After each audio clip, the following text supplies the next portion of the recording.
1 जानेवारी 2026 पासून म्हणजेच उद्यापासून नवीन वर्षात आता हे 7 नियम बदलणार आहेत. तर हे बदललेले नियम तुम्हाला माहीत असणे गरजेचेच आहे. त्यामुळे हा व्हिडिओ शेवटपर्यंत पाहणे तुमच्यासाठी महत्त्वाचे ठरणार आहे. शेवटचा नियम तुमच्यासाठी महत्त्वपूर्ण असून तो नियम सर्वांना माहीत असायलाच हवा. त्यामुळे व्हिडिओ शेवटपर्यंत पहा. चॅनलवर नवीन असाल तर चॅनलला लगेच सबस्क्राईब करा.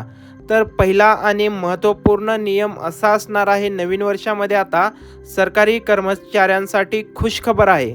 खरं तर 8वा वेतन आयोग आता 2026मध्ये 1 जानेवारीपासून लागू होणार असल्याची माहिती देखील समोर आलेली आहे. त्यामुळे आता पहिला आणि महत्त्वपूर्ण नियम तुम्ही जाणून घेणे गरजेचे आहे. त्याचबरोबर आता दुसरा नियम शेतकरी बांधवांसाठी असणार आहे.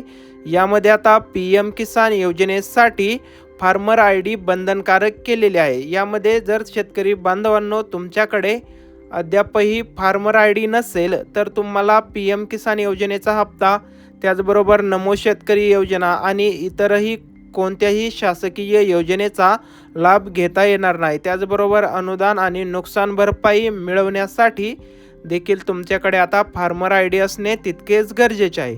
त्यामुळे दुसरा नियम देखील शेतकरी बांधवांसाठी तितकाच महत्त्वपूर्ण आहे. त्याचबरोबर आता तिसरा नियम रेशन कार्ड धारकांसाठी असणार आहे.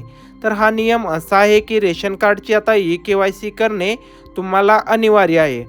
अद्यापही तुम्ही जर रेशन कार्डची eKYC केलेली नसेल तर तुमचे रेशन कार्ड आता 1 जानेवारी 2026 पासून बंद केले जाईल अशी माहिती राज्य सरकारने दिलेली आहे. त्यामुळे हे तिन्ही नियम तुम्ही समजून घेणे गरजेचे आहे. आणि रेशन कार्डची eKYC केलेली नसेल तर ती eKYC आजच करून घ्या. त्याचबरोबर तुमच्याकडे जर फार्मर ID नसेल तर फार्मर ID देखील काढून घेणे गरजेचे आहे. पुढील आणि महत्त्वाचा नियम आपण पाहणार आहोत. त्या अगोदर हा व्हिडिओ जास्तीत जास्त लाभार्थ्यांपर्यंत शेअर करा, जेणेकरून त्यांना देखील या बदललेल्या नियमाबद्दलची माहिती मिळेल. आणि व्हिडिओला लगेच लाईक देखील करून घ्या.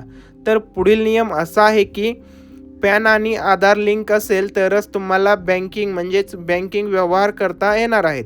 अन्यथा तुमचे बँकिंग व्यवहार देखील ठप्प केले जाणार आहेत. त्यामुळे तुम्हाला आजच तुमचे पॅन कार्ड हे आणि आधार कार्ड हे लिंक करून घेणे गरजेचे आहे. यासाठीचा देखील व्हिडिओ आपल्या चॅनलवरती अपलोड केलेला आहे, तो तुम्ही पाहू शकता. जर पॅन कार्ड आणि आधार कार्ड लिंक नसेल तर आजच लिंक करून घ्या, अन्यथा तुम्हाला तुमचे पॅन कार्ड हे गमवावे लागेल. त्याचबरोबर आता 5वा आणि महत्त्वपूर्ण नियम असा बदलणार आहे की गॅसचे जे दर आहेत, LPG गॅस म्हणजेच घरगुती गॅसचे दर आता बदलणार आहेत. आणि या गॅसच्या दरांमध्ये बदल असा होणार आहे की या दरांची आता फायदा जो आहे तो ग्राहकांना होणार आहे. गॅसचे दर हे कमी होणार आहेत. त्याचबरोबर आता 6वा आणि महत्त्वपूर्ण बदल असा असणार आहे की ज्यांच्याकडे क्रेडिट कार्ड आहेत त्यांच्यासाठी आता हा बदल महत्त्वपूर्ण ठरणार आहे. तर क्रेडिट कार्डवरील ज्या सुविधा आहेत त्या आता या बदलाअंतर्गत कमी करण्यात येणार आहेत. तर जानेवारीपासून बदलणारे हे काही महत्त्वपूर्ण नियम आहेत. आणि 7वा आणि महत्त्वपूर्ण बदल आता आपण व्हिडिओमध्ये पुढे पाहणार आहोत.